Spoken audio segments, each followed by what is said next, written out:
on down and chump some of this shit. Oh, just some scary movie. Like scary. Uh-huh. Hell is this?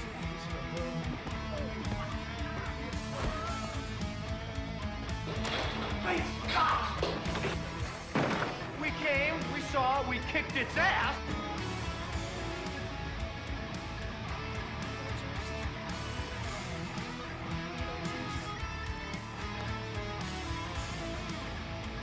Beetlejuice.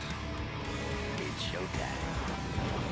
That album I keep talking about, of Right. all our cover songs. We're live. We're live. Hey, everyone, and welcome to the Nerdy Up North podcast. It's a nerdy podcast and it's hosted by Northern Nerds. I am one of your hosts, Sam. And I am the other host, Paul. Oh, and we are joined tonight It's by your turn. Nerdy Up North's very own Breakfast Club. We have the fantasy queen, Sonia. We have the gamer, Jake. And we have the bookworm, that is Kelly. Hey, everyone. All right. I'm very Hello. thrown off there. I didn't know we're in detention today. I wasn't told about this. Oh, imagine detention on a Sunday, though. That would suck worse than anything else. Like a Saturday detention's bad, but a Sunday one would be the worst. How I kept thinking to myself, is it actually legal for them to do that? Can they keep kids on a Saturday? It's I America. wasn't allowed to keep kids. Keep kids as pets. But yes. Stay in your cage. So yes, we are joined by a hostful of nerds this evening. We have the returning, the mighty, that is Kelly. It's been a minute since we had Kelly. I think the last time we had you on was the Princess Bride, wasn't it? Yeah, Correct. such a fun episode. Oh, it was. So you're becoming a bit of the 80s queen now. I know, I'm being a bit typecast, aren't I? It's like you don't watch anything else. Yeah, just like I am stuck in the era that I always think is 20 years ago, but is actually 40 years ago. Please stop, Kelly. God, Damn my soul shriveled up a little bit there as you said that. So yes, just before we do get started as well, I just wanted to say a big thank you to Michael for last night, and I do want to offer an apology for everyone who joined us in the chat who were expecting an episode that we didn't deliver, but we delivered something different. We delivered passion, we delivered nerdism, and we delivered facts and figures. We give a lot of facts and figures, and you got a bit of home decorating as well, so that was all interesting there. Interior design with Nerdy Up North. It was interesting. But yes. So, Sammy, do you want to do your disclaimer? I think with the amount of people, we'll leave off the what you've watched recently, because we've all been watching the same things, I think. And I don't think anyone wants a moonshining recap just yet. Whoa, no, I'm ready. cut his mic. Well, everything discussed in today's episode is our opinions, and it's our opinions alone. If you'd like to discuss anything from today's episode, please come and join us on the Facebook page, Discord, or the comments section, where we can have an open discussion. But what we won't have is anyone coming for us and telling us our opinions are wrong. We can all agree to disagree in fandom. So let's keep it fun, keep it kind, and keep the toxic behaviour out of a nerdism. Very well said there. Thank you all. Hell yeah. And just to say as well, doesn't matter what the chat say or what they say in the Discord, this will not be a topless episode. That was a one-time deal. It happened. a lot went down last night. There was toplessness. There was agreements made over certain things that will be done to a certain cult leader if we get to a certain number. Mhm. I will be holding him to that. We've got till July. We watched how Michael ate a cream egg. It God. was how he nearly died eating a cream egg. That was he choked on it. I'd have a peanut in it, like. he tried to be all sexy and seductive, and he ended up choking on it. And his mum was watching and sent him a message saying, "Michael, I can never unsee this again." So funny to think that Trying to his swallow mum it was whole still like a watching. snake. No, He was trying to be funny. He was licking it in a way that only we should see it. But saying that though, I think the number I said was 2,000 subscribers by 2,000. July, and we have hit a few numbers. So we're up to 1,793 now. So Come on, people. So it does look like my beard will be getting a certain colour if we do follow on with that. But Green and blue, green and blue. but Like the Joker. yes, Well, I know he's purple, but like, it's just a little bit different shades. Yeah. He'll be there. to be fair, it'll look like brown to Jake as well, with him being colourblind. Yeah. Bless him. Yeah. But Well- just to give figures out as well, because I'm going to try and give this update as well, because I'm still getting fucking blown away by this, and I know it sounds stupid because we gave a number last night. I think the number we were at was 42,000. Do you want to know what number we're at now? Go on then. 44,000. Wow. What are they all doing? I don't What know. is happening? Where are Someone these? unleashed the bots. The Did we just nerd acquire? Did we just acquire the internet? Like, I don't understand why is so many people. Don't know. I'm working hard. The Nerdy Up North cult is growing. We are going to inhabit it. 44,000. That's probably a small city, shall we say? We'll probably get a stadium filled out with 44,000 if we got everyone in the same room. That'd be Then what are you quite- going to do with everyone locked in the stadium? Don't bring out the Door and run away. Kool-Aid. Don't bring out the Kool-Aid. Yes. So that's when the song singing The cream starts. eggs. everyone has to take a cream egg and show us how to eat it. And And you can't leave until you do it. yes, just don't do Joe's explanation, because that was quite wrong and upsetting. Well, this is how that's how it all started. It was Donna and Joe talking about how they create. Well, actually, the pair of them didn't eat a cream egg because neither one of them in their description put a cream egg into their mouth, and then Michael went and got one. Sick bastards. Hey, So God. yes, we're going to talk about a wholesome family movie. Yeah, in a way. In what alternative universe? Are we? Kind of. No. Before we get started with The Breakfast Club, I have the taglines for this movie. Mhm. And I love a tagline. There was 3, I chose 2. Oh. So the first one is, they only met once, but it changed their lives forever. So they never met each other again, because Well, that's the idea of it, because they say, she even says, we'll never see each other again. However, the second one is 5 strangers with nothing in common except each other. Generally don't get that one. I generally do not get that one. Right, they weren't strangers. They knew who they were. They'd seen them in the halls. What a load of Billy bullshit. But they Wait. are the taglines. Right. What was the third one you cut out? Was it even Well, It worse? was No. really, it was long. It was like, it was like, for a tagline, I felt like it was giving a complete description of the movie, and I was like, I'm not saying that. Might have just been the script from like the trailer or something. 5 people. Do you know what? It probably In a was because it was in a world where. What I do have though is the opening, which isn't the what's his name? Got it written down somewhere. Anthony Michael Hall's opening. I have the David Bowie one, Right. which I think is Yay. absolutely beautiful to start this off with. Yeah. So it says, and these children that you spit on as they try to change their worlds are immune to your consultations. They are quite aware of what they are going through. Mhm. Change it. Yes. Thank Are you thank supposed to you. smash the screen when you, Yeah. you read it? It's like breaks like glass. That was a Yeah. jump scare for me. I was just sitting there with a cup of tea.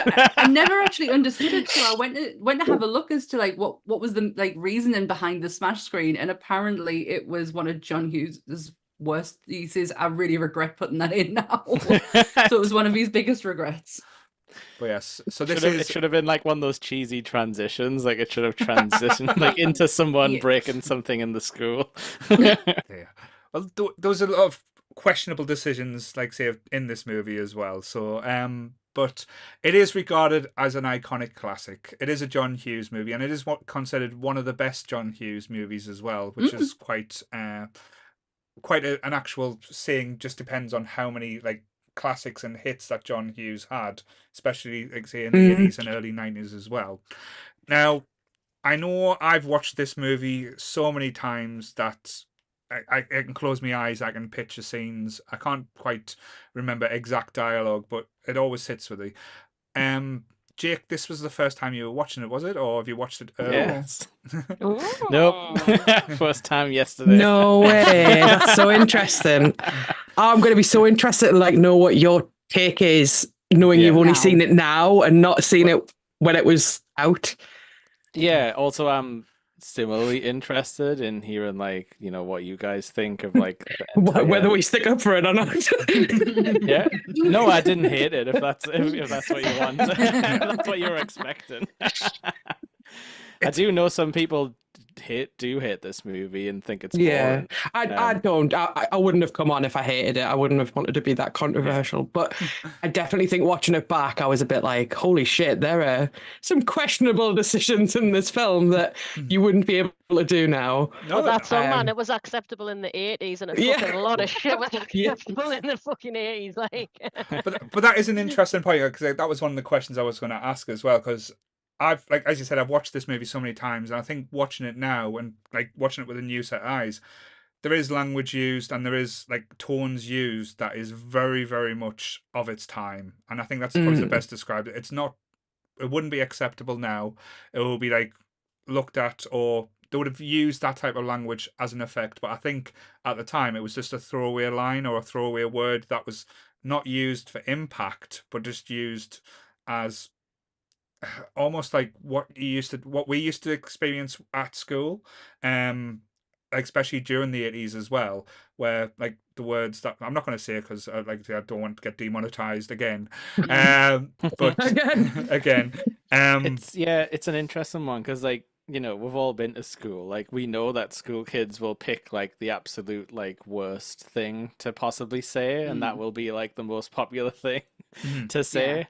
So like I don't think it's like you don't need to judge this movie as bad because of that, because like that's legit like what people were doing back then, and it's not as if in the movie like they play it for laughs or anything. Like they're using like the F slur as like like that's like not something you should say to people. Like no. Yeah. And I think the thing that shocked me about it as well is when it was used on the locker. Like when you say open this and die, then it's got that word just emblazed on there.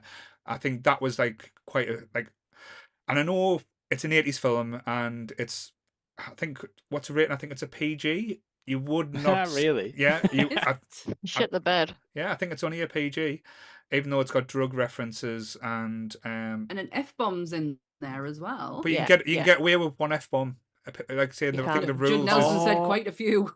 Yeah, no, but they do cover it up with a weird guitar like part, don't they? Yeah, on the one where he shouts cheeky it. riff. Yeah. When he falls out the roof as well, he shouts shit, but because he's fallen, it's like shit. Like so he doesn't actually say shit. He just says shit. He just goes shit.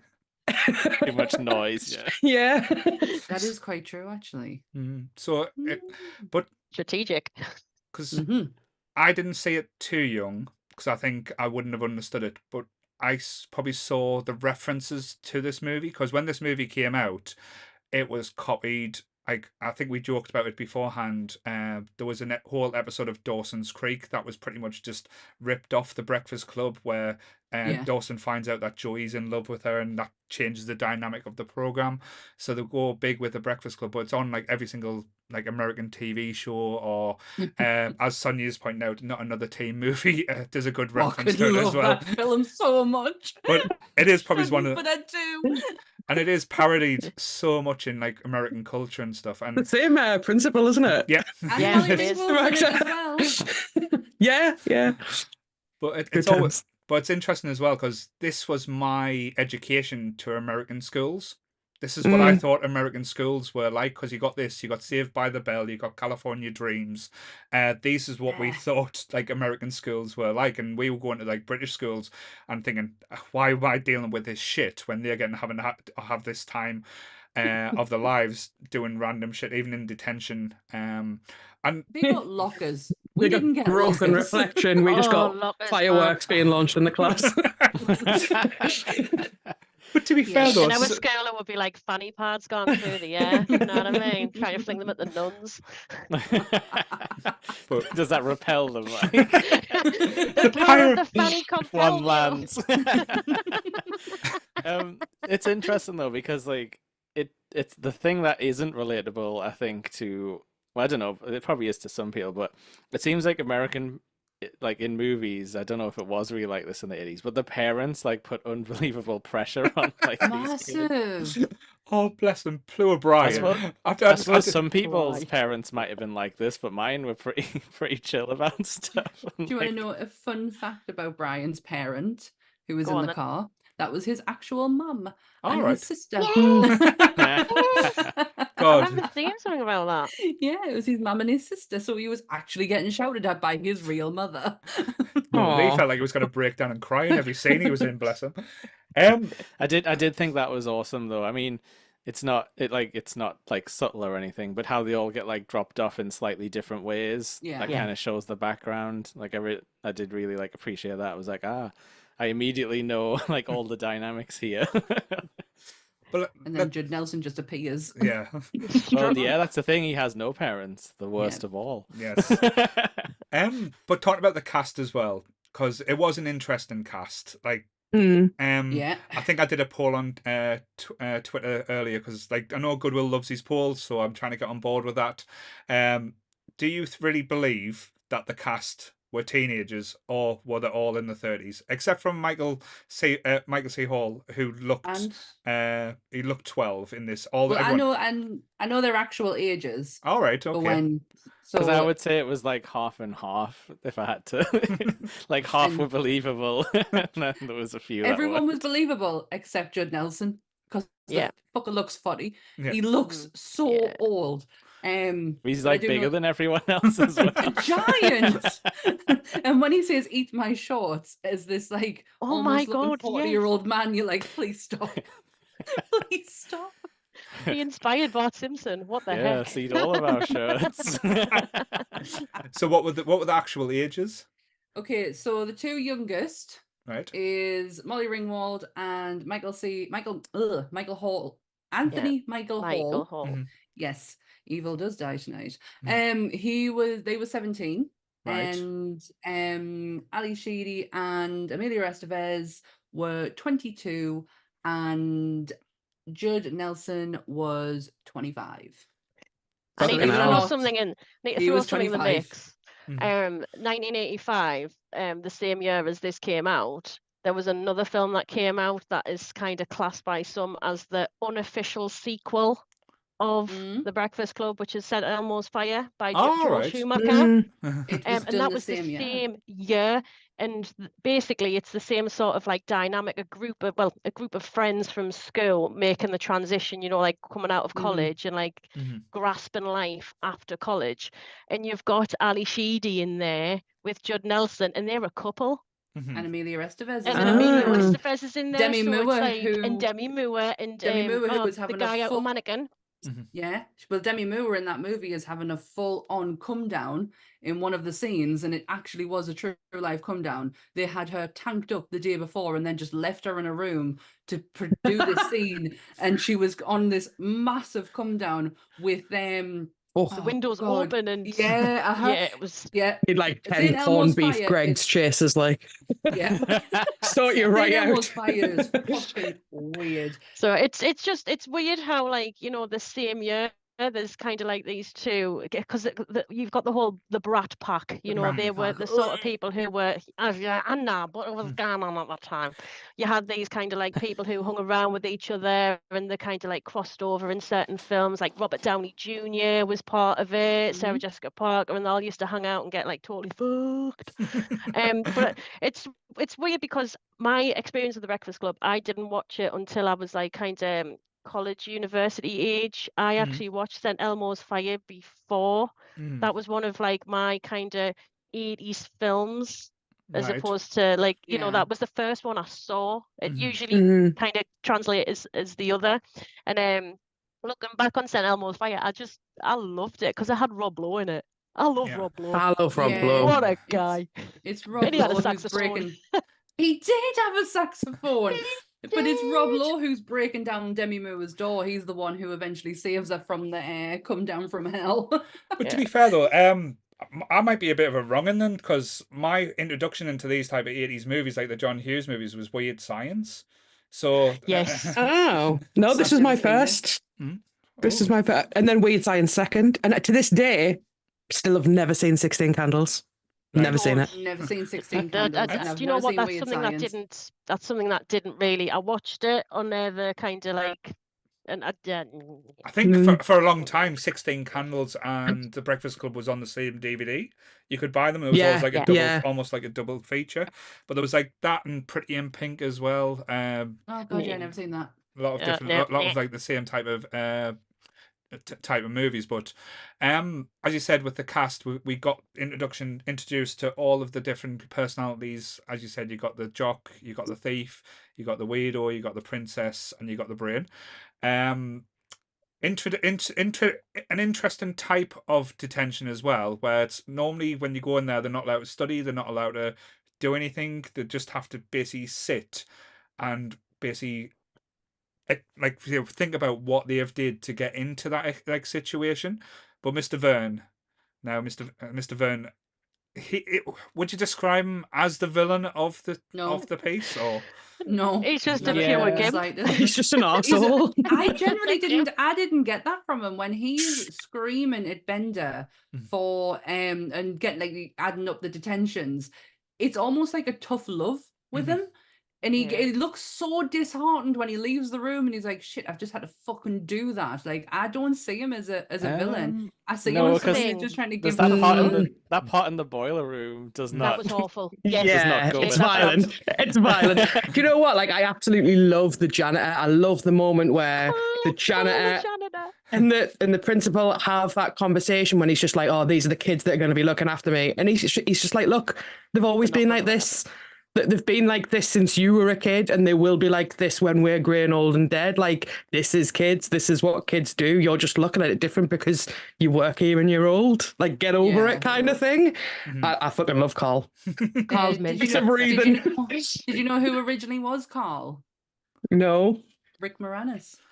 Shit. That wouldn't have had the same impact, though. That wouldn't have worked. There was creative differences between John Hughes and Rick Moranis to where he left just before filming, but it was Rick Moranis. Okay. But I like the guy as well. I think I can't help but look at Vern as the dude from Die Hard as well. So I just feel like I automatically just think he's a twat. Yeah.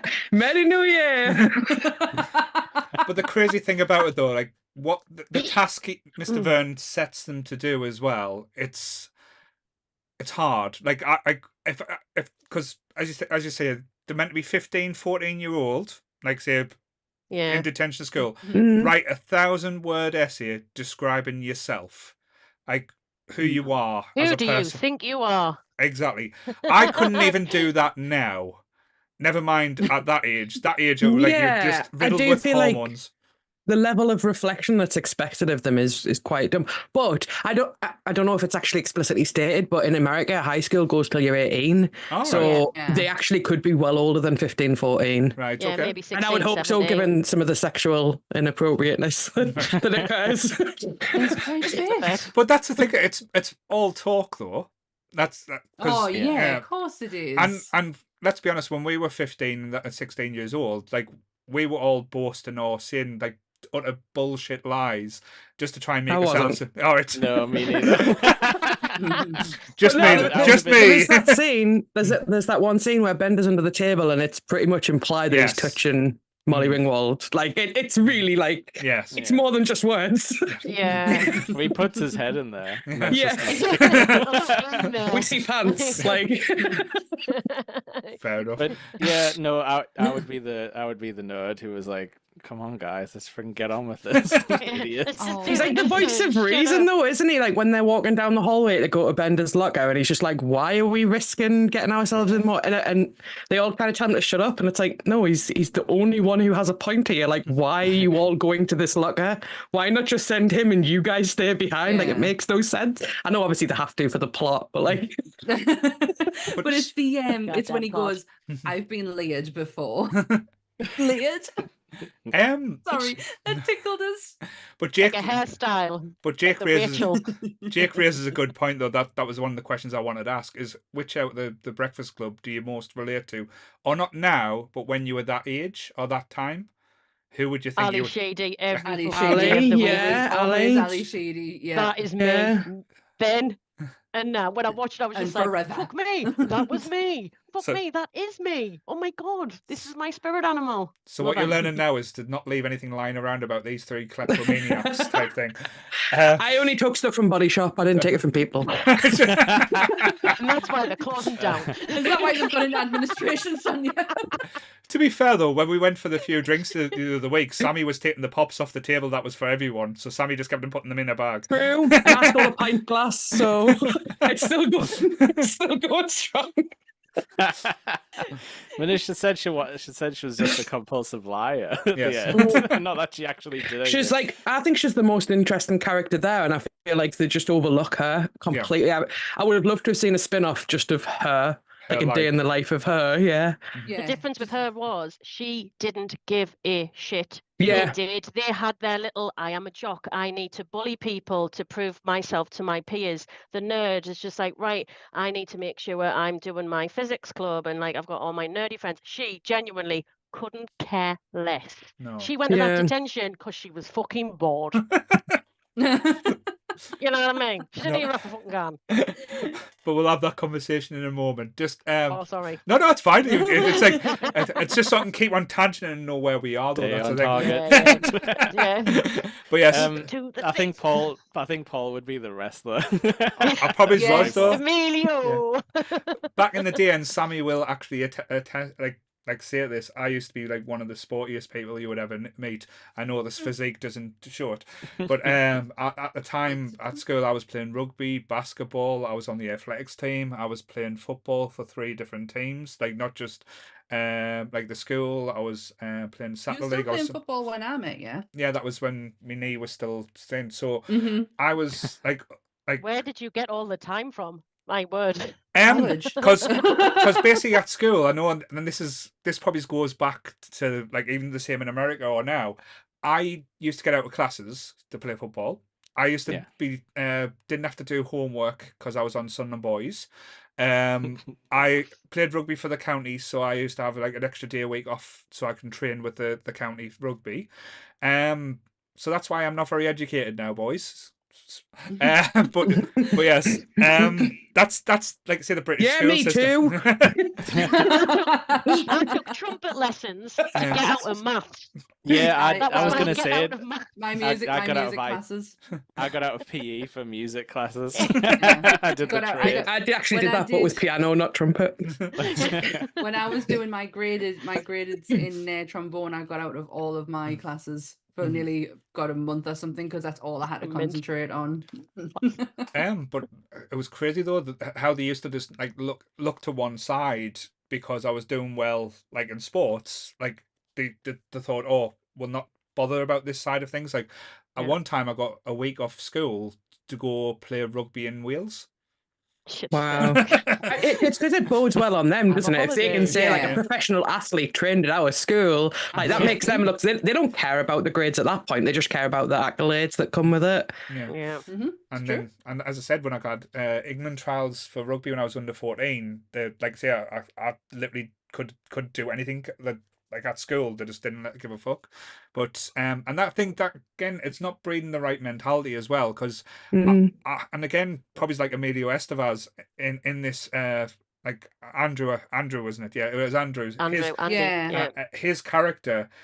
He doesn't really know who he is, and he's just basically No. so frustrated and not knowing where he is, and he's just trying to be what everyone else wants him to be, and that's who I kind of related to, because that was for me for so long, and I think that's why I relate to this film, because I was like, I don't have to be that person anymore.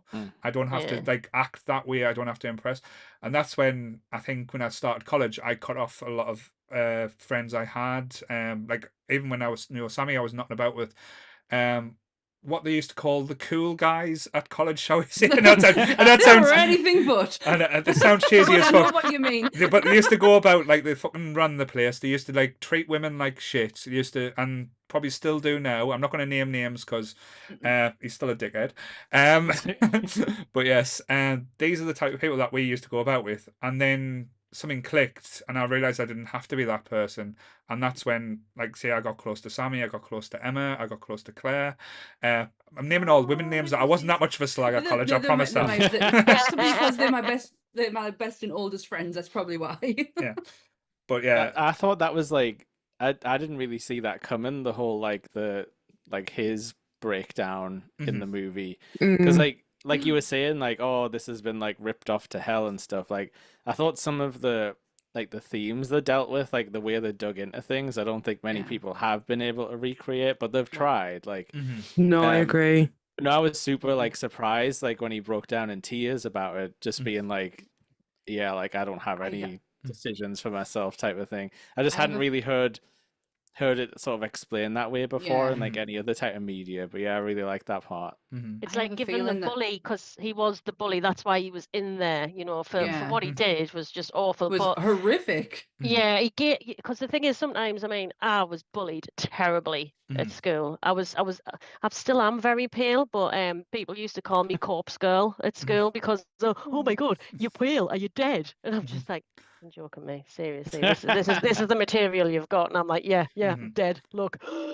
Anyway, and it's just like seeing it from a bully's perspective. You know what I mean? And kind of thinking, shit, they are in a even worse situation than they are putting that person in, and that's sad that they need to do that, because in their own way they are being bullied and victimized, and it's just like that horrible vicious circle. Because I mean, it was awful. It comes to like what's interesting as well is that it's the same for Brian, but like from a totally different perspective. But he's still got his win is like grades. His win is succeeding at school, and the fact that the film raises the topic of suicide as well, which no other films had really done at the time, effectively as well.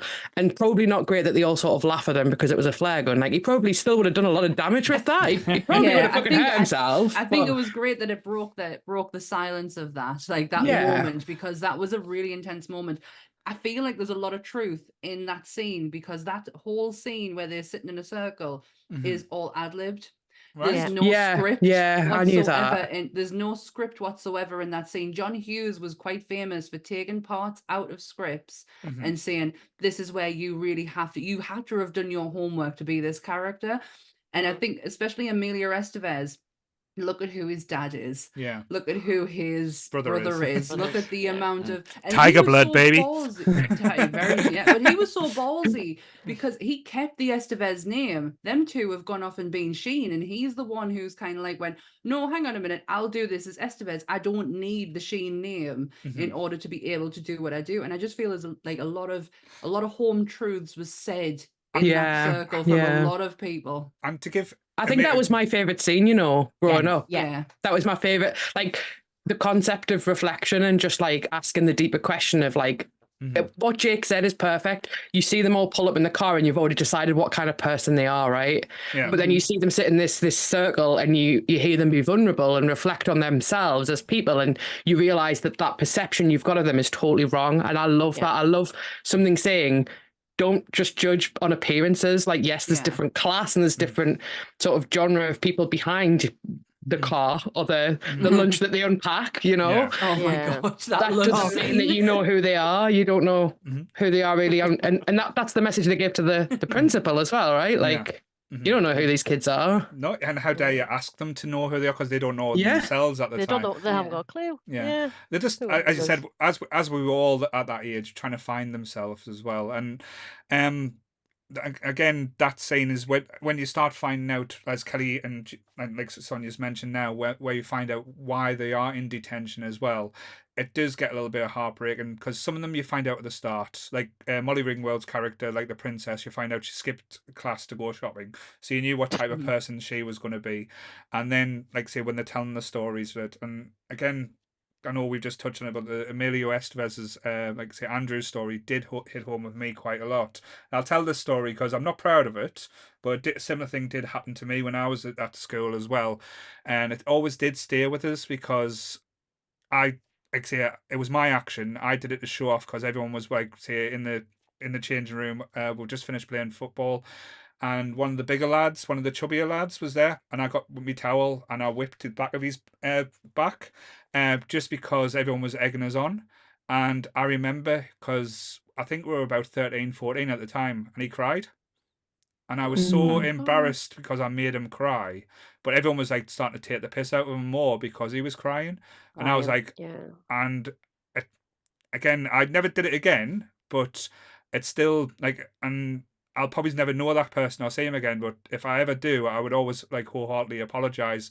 And it probably does. Like, he might not even remember. He might do. He might. It might be one of them that got stuck with us. But it always did stay with us. And every time I watch that movie as well, it kind of brings back and makes me remind myself of the action I did, and it reflects to say, your actions do matter, and how you portray yourself doesn't matter if you're 10, 12, 14, 16, 32 or 41. It's how you hold yourself, and how you want to see yourself in these type of situations as well, because we all are always going to make mistakes. We all always going to do things we regret, but it's about owning them situations. And I think Andrew at that time, he owned it, and I think that was quite the powerful thing. And just to go about Emilio Estevez as well, because I think he is a very underrated actor. But when you look at like some of the bangers he has done, like Young Guns, the Mighty Ducks films, fucking love him. Mighty Ducks. He's getting called a Nepo baby in the chat, and I'm like, if he really took his Nepo status, he would be fucking a lot bigger than what he is. I think, because I think like it's the opposite, isn't it, with like Hollywood, where everyone wanted like American sounding names. Like he probably thought he would have get like typecast for having like a non apple pie American name. But that probably goes back to like what you were saying about the ages being a bit wildly different. But like Hughes probably knew that he needed some like real actors in there, and the kids to kind of like bring everyone to bring the newbies like up to a better level and like get good performances out of everyone. So like it might look silly now, but like you couldn't really there's no way you can just manufacture like people who are like the exact right age for like all of your characters. They still do it now. There's high school films now with like Mean Girls. I think Rachel McAdams was in her 20s in that, and she's meant to be like a high school student. Like I'm sure she was the oldest member of the cast there. Can we just give a shout out to the high school film that started it all, Grease. Knee fucker there was in the teenage years in Greece. Especially that bloke. 40s, one of them worked down the chippy. Stockard Channon was like 36 or something. Because we joked earlier, like I was talking to Chris and Lee about it, and we're talking about Greece, and we're like, oh, when Rizzo said she wasn't pregnant, I went, you know why she wasn't pregnant? Because she got the age where she stopped having babies. She hit the menopause. But fucking hell, like, say they had a hard paper round in that film, I'll tell you that. But absolutely. Well, there's something else I found out really interesting as well, that Judd Nelson decided to go all Daniel Day-Lewis while recording this movie. Stayed in character the entire time, constantly bullying Molly Ringwald and Anthony Michael Hall, to where John Hughes eventually turned around and said, "Keep it up, you fucking fired. I will replace you with John Cusack in a heartbeat." John Cusack. John would have been a delight. John Cusack. John would have been too kind for Bender. No, I don't think. But that's one of the things I put on my notes as well. Bender is a dick, and he thinks he is. He is so full of himself. But because he sees himself as well, he doesn't see himself as being mean or being horrible. He keeps on using the excuse that he's being honest. Now, was he just a bell end, or was there a grain of truth to him type thing? He was just so able to look at a person and just pick out their psychology, just their motivations. Their weaknesses. He wasn't book smart. Mm-hmm. He was street smart. Yeah. He knew exactly, you guys have this sort of, this is your place, this is your place. He just, that ability to kind of like pick, as you say, the weaknesses, which kind of harks back to obviously his home life that he talks about, where his weaknesses are like pressed and prodded and pushed, and it's almost like his sort of like conduit of the shit he was going through. I'm going to do it to you, but he's just so fucking clever about it, because he's right. Everything he says, everyone's looking at him and they're just like, shit, he is on it. He's got it like that. You know what I mean? It's just like protective, he could be like a isn't it? psychologist. I feel like, I genuinely feel like that. It's what I was saying about them turning up in the way they turn up, and you think you've got them pegged, but you don't really.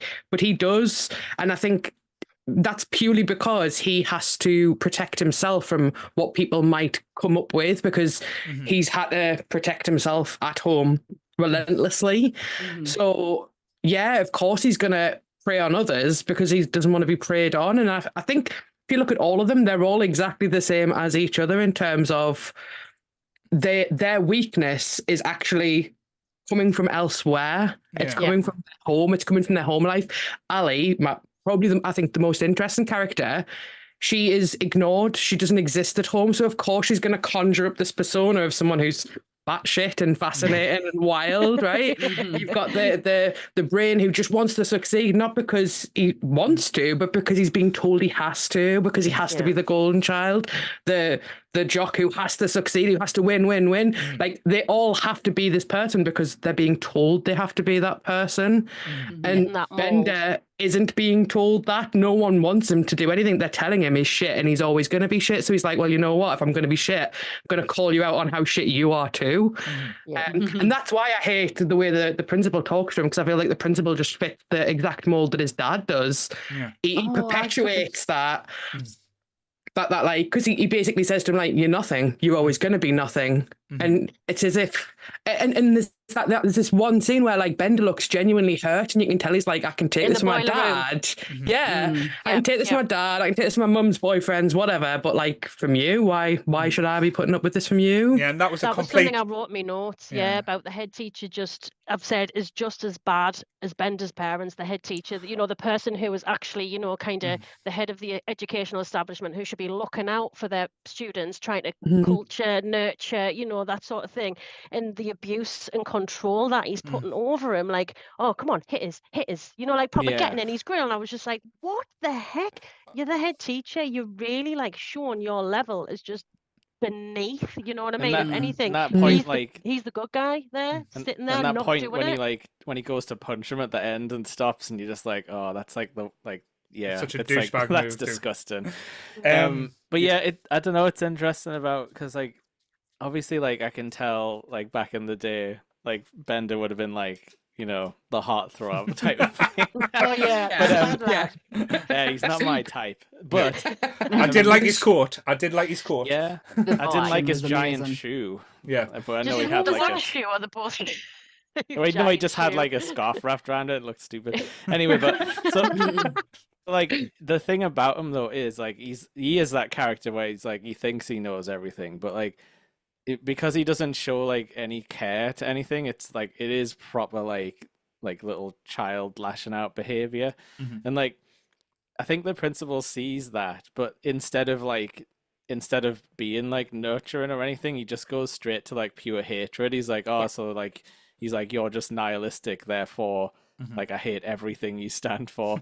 But that's the thing, I don't think Bender actually stands for anything. I think, like you guys have said, like, he's as lost as all these other people. His is just like his sort of outward defense is just super, like, abrasive and just like causes more things. But yeah, like, I think after that principal scene, it does kind of, like, break him down to a point where he can actually, like, you know, make some, like, friendships.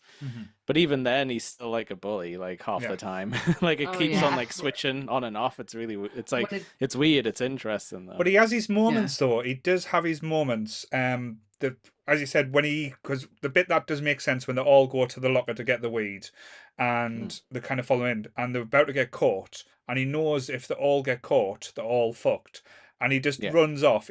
He stuffs the weed down Brian's pants, which is, like, say, probably the most action Brian had at that time, other than his Canadian girlfriend.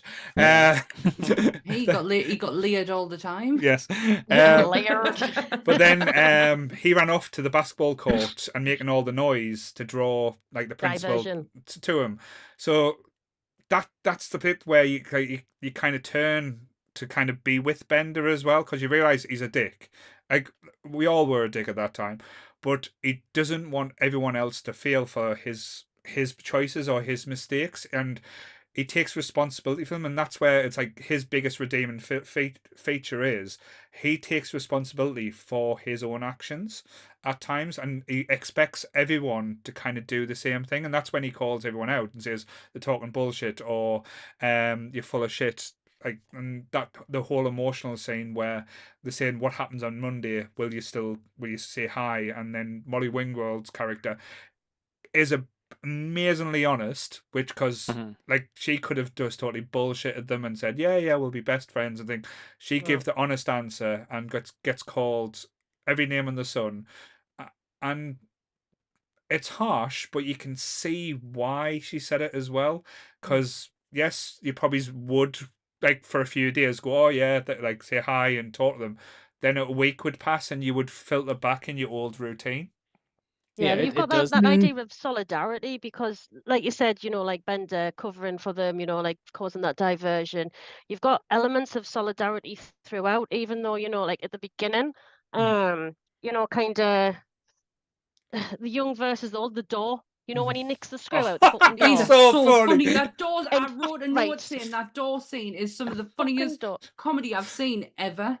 Do you think Emilio meant to slip? Or was that? I don't have no idea. Totally fell over. It's Fucking the fact hilarious. that when they put it in there and then he goes, "Why would you, fire exit, sir, you need to keep the fire door open." He's like, "Why would you put that there in the first place?" And Amelia Estevez is like sat on the floor going, "I don't know." Because he's the jock that's just told what to do. He doesn't think for himself. He does thoughts, it's just like, but you've got the don't grasp Bender for taking the screw. Yeah. And then you've got the whistling, kind of. Oh, I love the whistling scene. They're not. It's this weird thing where, and when he falls through the ceiling and the cover for him, even though he's got his head in between Molly Ringwald's legs, they're still covering from him. And it's not because of fear of him. No, it's more of this kind of solidarity, young versus old. It's like, You've got that kind of, even though they're part of like different groups at school that wouldn't necessarily talk or get along in school, they still come together. Do you think that started though? That started because of the way Vern acted with Bender by saying, "Oh, you want another one? You want another one?" And he kept on pushing. And when we got the famous line, if you I'll see if we've got it wrote down. "Don't mess with the bull or you get the horns." And he goes,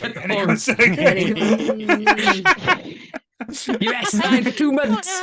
Yeah, there is an interesting part that kind of like shows that teacher guy's always been incredibly violent, because there's a part where he says like, "If I have to come back in here, I'm going to start cracking skulls," and like Bender mouths it as if that's like as if he says it all the time, and possibly has hit students before, like behind closed doors. Like you don't really know, but yeah. Well, the thing is, schools back in the day, I mean, in the 70s, in the 80s, I had teachers that used to. I used to have teachers that used to bray us in the thing. I had a music teacher that used to hit me with a ruler. Mr. Morgan, I know you, Mr. Morgan. If you're still there, you hit me. I've seen it. This is when do you skip classes? This is actually a conversation we have on Monsters. This exact one right now about teachers in the fucking 80s and 90s. That is so spooky. But none of our teachers in Southmoor hit us in the 90s. Sorry to disappoint. I was going to say, I was born like 88, so I missed when the law changed. I'd started school, so I missed that, but was well aware of it and was told, like, this is what would have happened, but now we're just going to put you in this corner. I have actually got a funny. I still had a cane in my primary school. I used to sit in the corner of the room. I had a teacher once. The old board of education. We had a teacher once who had this brick, and for the entire day would tell us that this brick was going to be over someone's head if we didn't pack it in. And at the end of the day, he fucking chucked it, and it was a rubber brick. Nice. They did not put the fucking fear in. My teachers smoked in my classrooms. I've actually we were walking on a morning and they were just putting cigarettes out as we were walking in. I've just unlocked a core memory here. I probably locked away a little bit. Again, this is going to sound so wrong, but it is quite innocent. Trust us, it is. We had this is before senior school. We had a teacher. He was one of my favourite teachers. Actually, I can't remember his name. He was teaching us how to do a lasso. Like, say, be a cowboy. Like, say, like, I was like, like Wonder Woman. Like Wonder Woman style. Cowboy like class. Cowboy. But it's like this is how they used to do it. Kelly, did you not have one? No. I went to a convent school, Per. We were taught about Jesus. That lasso was a crucifix. But so he threw it and it went round my neck. And he say he didn't pull on it. It didn't. But like say with it thrown it, he was just threw it out and it went round my neck. but with it being a proper rope, it landed and like turned on my neck, and I got a rope burn across my neck. Fuck me. So the teacher freaked out like fuck. Like I've never seen anyone panic as much. But like he was getting, if you must tell your parents how this happened, and like say, I put a lasso around your fucking neck. I'm pulled.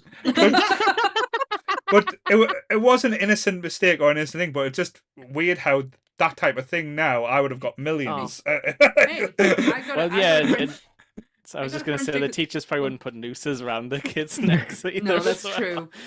I did get a French exchange student teacher, like a French exchange teacher, sent home back to France because she pulled me off a table. Fucking hell. I was closing a window because I stupidly covered for my eldest cousin who was jumping out of said window, and I went to go and close the top of it. Mhm. And as I went to grab the top one, she grabbed the back of my neck and pulled us down, and I fell onto the floor. It's the first and only time my mother has ever went up to school for anything that I did, and that teacher got sent home. She knocked Fucking me hell. back. Go back to France. So if you Go mess back with to shit Sammy- Canada, bitch.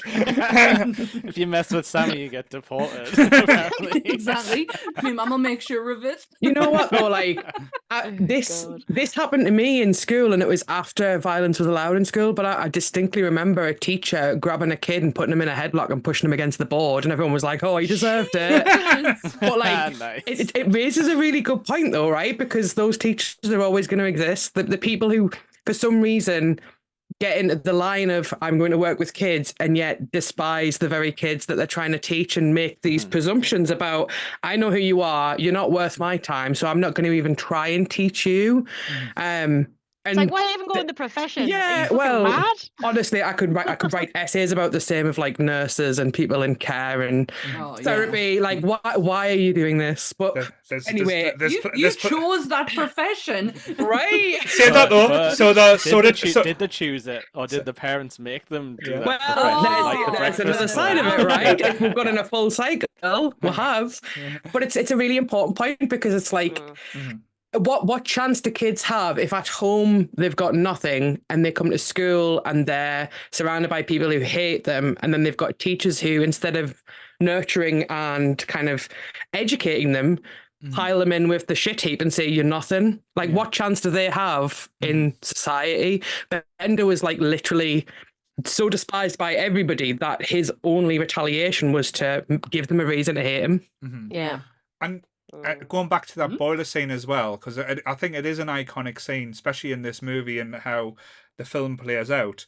It gave me, and I know it's a similar, well, not similar, it's like similar tones, but it was a very Stand By Me moment where basically where the teachers abusing his power, position of power, and like telling them, saying people aren't going to believe you, they're going to believe me, you're nothing, I'm respected, people like me. It was so much like the Chris Chambers story in Stand By Me, where he stole the purse and he give it back, or not, stole the milk money and give it back to the teacher, and the teacher used that money to buy a new purse, new dress, and then just basically blamed it on Chris Chambers, even though he'd done the right thing. Well, he did the wrong thing at first, but that whole, like, say, monologue and that feeling, it just gave us so much vibe, and like anything that can make us feel the way Stand By Me made me feel, it's got to be a special moment. Yeah, it's like that idea of like, well, why try and redeem yourself if you've already, you know, got this image of I'm a dick, and when you're trying not to be a dick, it's just like, well, no one's going to believe you because you're a dick, and it's just like, no, you can change your narrative. Fuck off, you know what I mean? Don't like keep it over my head, you know.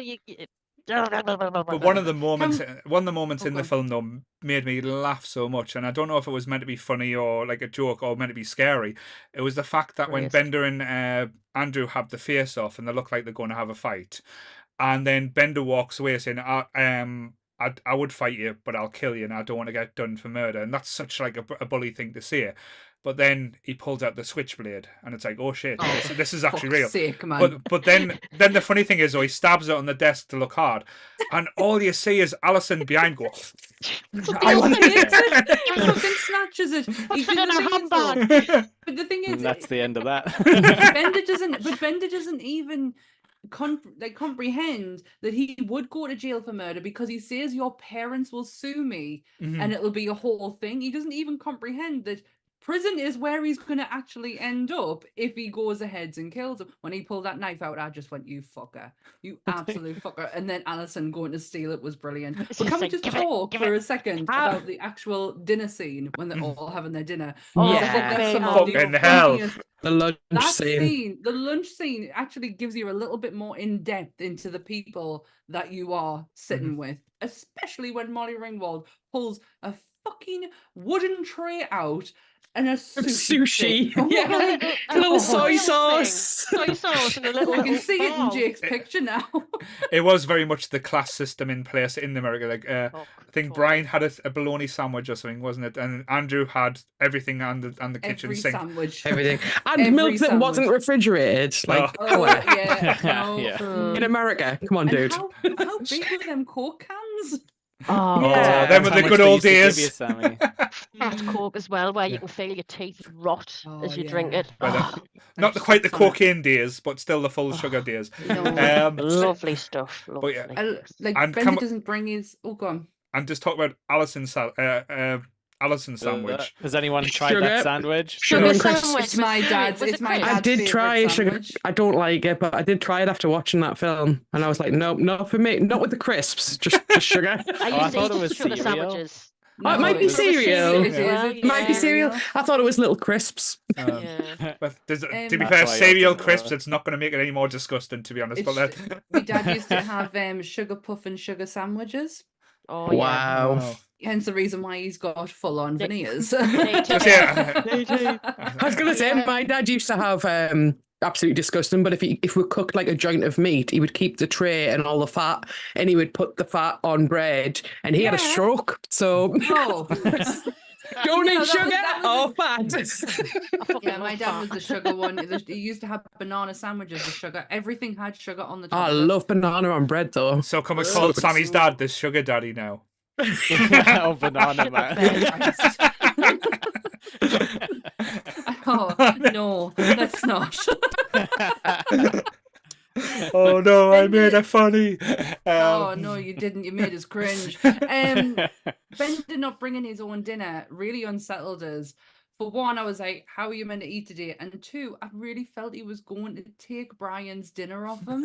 Mm, I was guess like, and I that's- got really worried. And it's the I guess that's microcosm why he's not again. a full on. He's not a full on bully, really, is he? Like, No. he's not gonna steal your lunch, but yeah, it's like, yeah, no one made him dinner, but But Amelia Estevez's family made all the dinner. yeah. he could have shared. So like he really could have, but he's probably been told he needs to eat each item for a specific thing.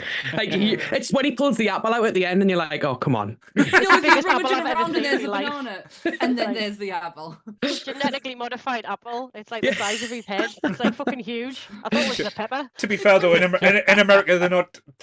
They are known for using chemicals in their growing stuff. Like they actually tell you Yeah, the not to eggs eat the and stuff. bag leaf stuff because it can kill you. So to be careful there. Scary. Yes. It's just how many sandwiches he pulled out that bag, man. Right. And he could not keep one of them. He couldn't keep one together.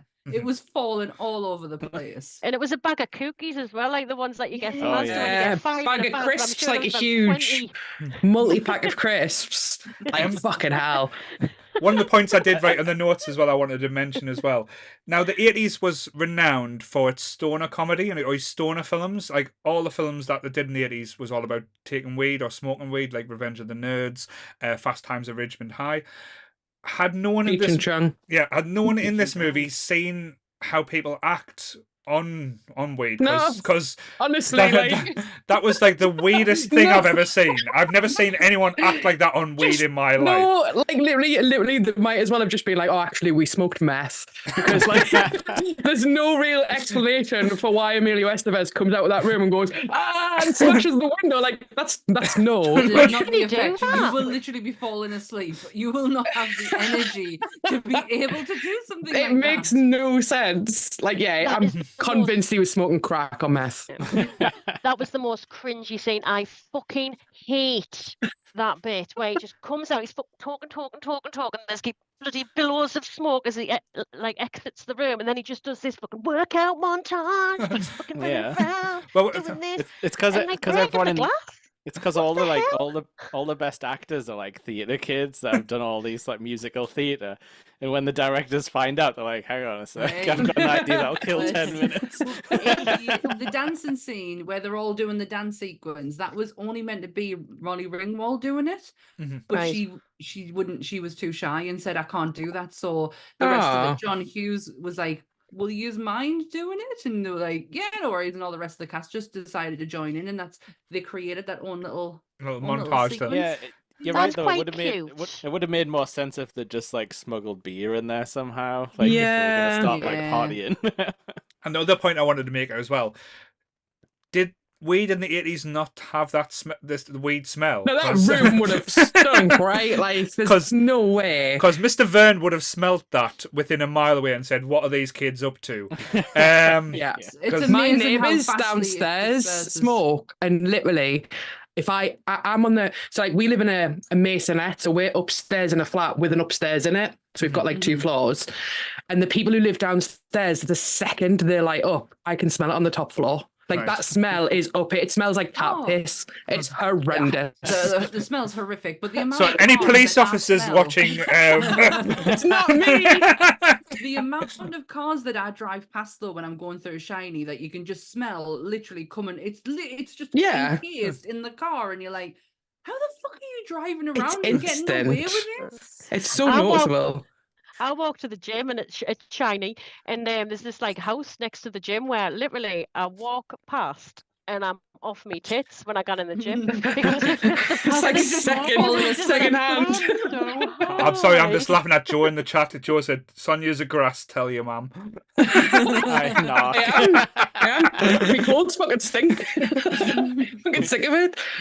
Sick of getting drug tested at work. Sonia, we're gonna have to test your wee again. There's like these 2 teenagers who meet up in the street, right? And they sit. There's trees in the street, and I they know sit exactly where they are. And they they sit by this tree, and they've usually got skateboards. They're like quite alternative, and they just sit and they smoke. And you know what? No problem with them whatsoever. Live your life. But if you're gonna do it in my house, I'm gonna have problems with it.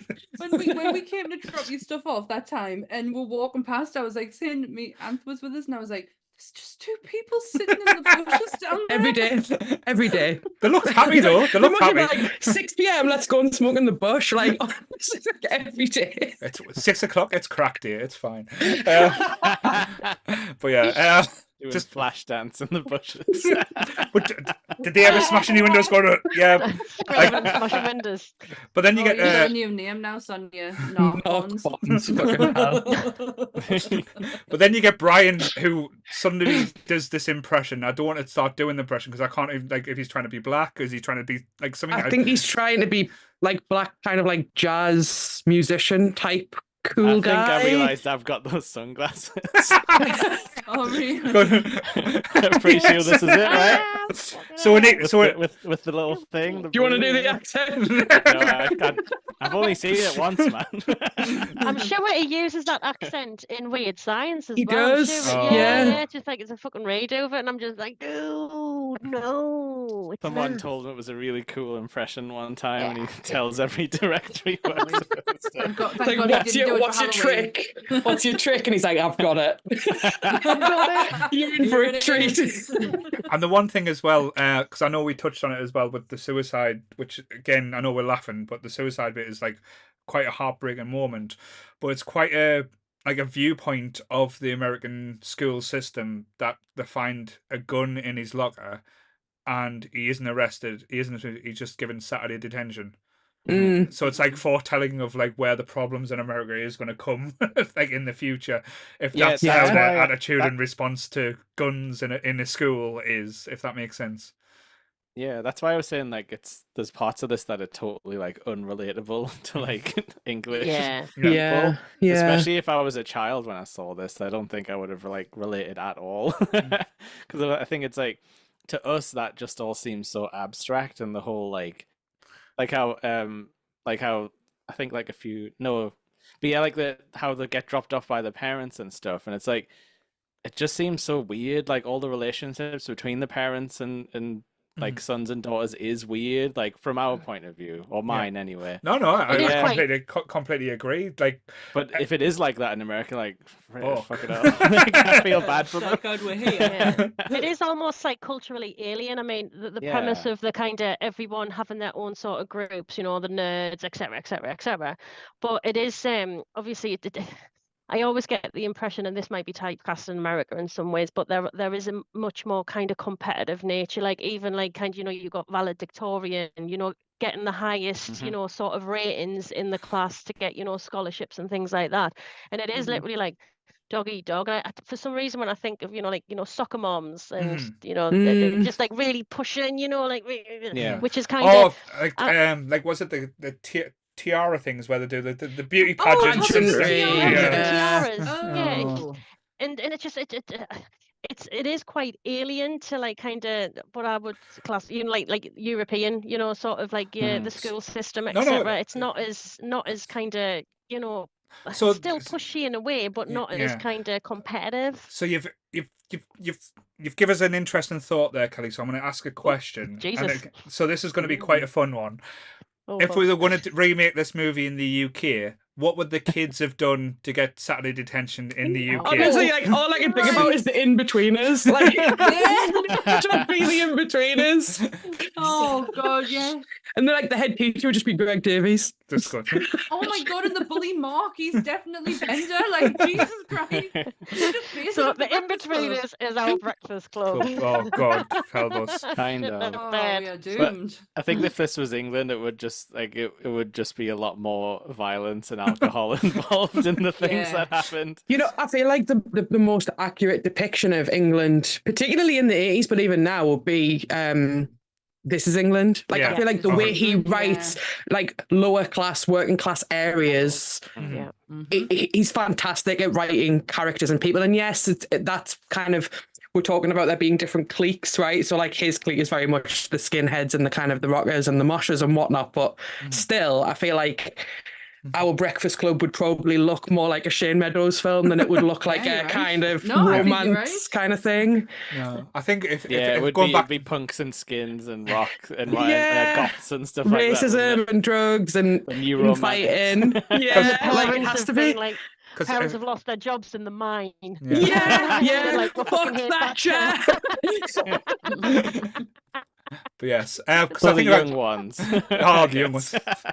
But Yeah. thinking back to my school days, like, because to get detention, it was quite a mild thing. It was like either not doing your homework, like wearing the wrong school gear, or having your head shaved too low. Like if you shaved your head too low, you either got detention or you had to wear a hat. Thuggish Paul. You had to wear a hat. What? Yeah, if you had like a number 1 or a number 2, you had to wear a woolly hat till your hair grew back.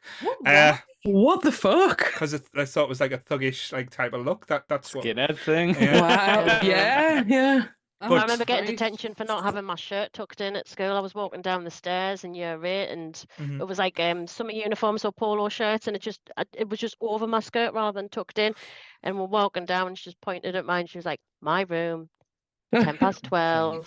And it just, you knew that was detention. I was just like, fucking hell, I've only got 10 minutes for my fucking dinner. And it's just because of my shirt being untucked. I was just like, what the Shit, oh my freak? God. I hope Shirt being untucked. I don't understand discipline to that nature, and I never ever once had detention. Oh, fuck off. Oh, Howie, I got it so much. I actually got detention for telling my French teacher to fuck off in French. Oh, Amazing. you fucking legend. Well, that was. You should have picked a different language. Really.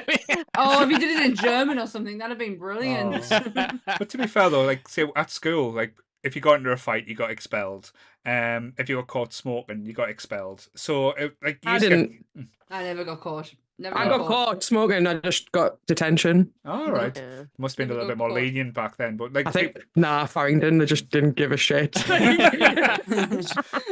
Everyone did it. we used to have fights so much with Farringdon. Like when we played football against them, we used to get into brawls every day. But yeah, that was always so did fun. the Paul wants to teachers. fight you, son. No, there used to be 2 schools I used to hate. I used to hate playing football against was Farringdon and Sandilview. Sandilview was Neither am one I. of the first teams that one of the players said they were going to knife us after the game. But that Wow. was interesting. But that was the football days Wow. at Sunderland, and yes. Yeah. That was England. This is England. Yeah. I'm getting called all sorts of names right now. I used to have a badge that my cousin got us. It was a Forever Friends badge, and it had an S on the front of it, obviously for some. And I used to get called SWAT Aw. because of my little badge. And do you know what? Because my cousin bought me that badge, I refused to take it off. I couldn't give two fucks. I mean, the only time I got detention was a case of mistake and sort of not identity. I got. I was I was sitting on the table with the bad kids, but turns out that I had actually done the work, and the detention was to like, do the work from the class. I was like, But you did it.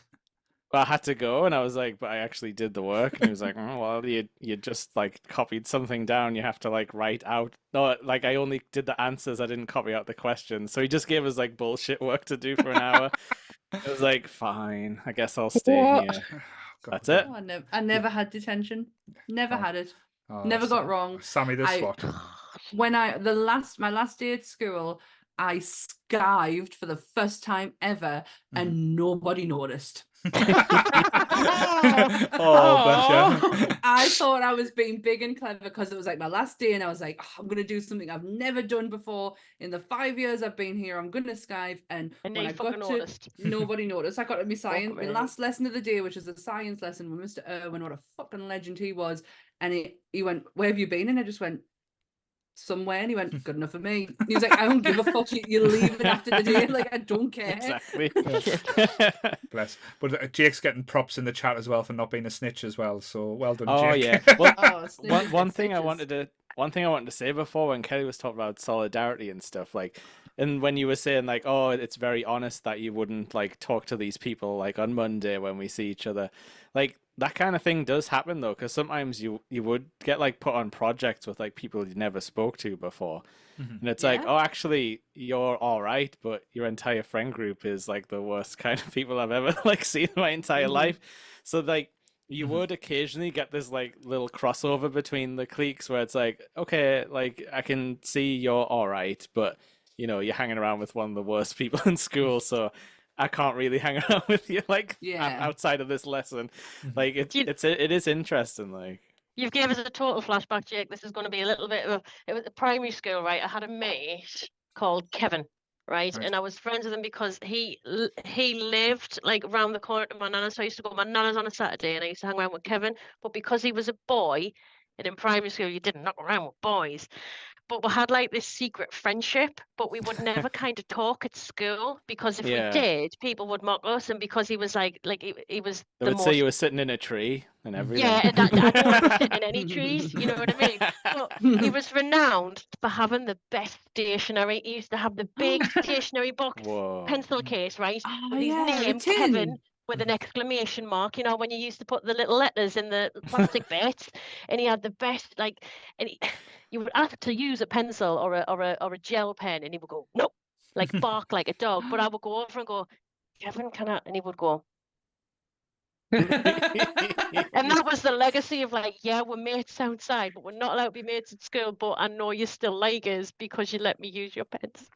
Oh, it is like. Because I know it's amazing, like we're talking about a movie, but it is opening up so many different like feelings and memories from like back at school as well. Because like a lot of things at school, like your path and the way you go on, is about your choices you make or the decisions you choose, and you don't even think about them that much back then. But it's crazy, like certain other things, because I had a best friend, he was called Daniel Moore. I knew him, like we grew up like from primary school, we went to senior school together. We were the best of mates, like closest, like lived literally over the road from each other. Then, as I said, I got into sports, he got into other things like recreation, drugs, and we kind of drifted apart, and we always were like friendly and stuff, to the point that where our paths had went so far off and so different that he ended up having to be homeschooled because he they couldn't handle him at school because he was just Oh. like so off the rails, and doesn't matter Yeah. what you could do. And he was like so the most intelligent lad as well, and he was so interested and so like we used to have like great conversations. He used to like love going on adventures. Like well, to be honest, he used to be the one I used to break into Cherry Knoll with. So I knew that was coming. but and again, not to bring the tone down, he passed away a few years ago. God. Oh. So sad. But that's the crazy, and that's like the biggest shock that personally happened to me, just simply because that could have been me in a way. If that's, I know it's never going to be me because I was never that person, but we were so alike for so long. But certain choices or certain people get into you, or like the things can turn you that way. I'm fascinated by those sort of philosophical questions where it's like, if I lived this life again and made some different choices, would I still be the person I am now? And it's so interesting when you've got that person that you've spent a lot of your important years of your life with, and you've seen them go in that different direction. Like Coxie was telling me not that long ago about someone he went to school with who he used to, hang about. They used to go to Barnes Park together and they would climb trees and stuff. And then he got in with the wrong crowd and started doing drugs, and Coxie and all of his mates were all like the sweaties, doing skating and BMXing and stuff. So totally different paths. And this lad actually fell out of a tree and ended up in a wheelchair.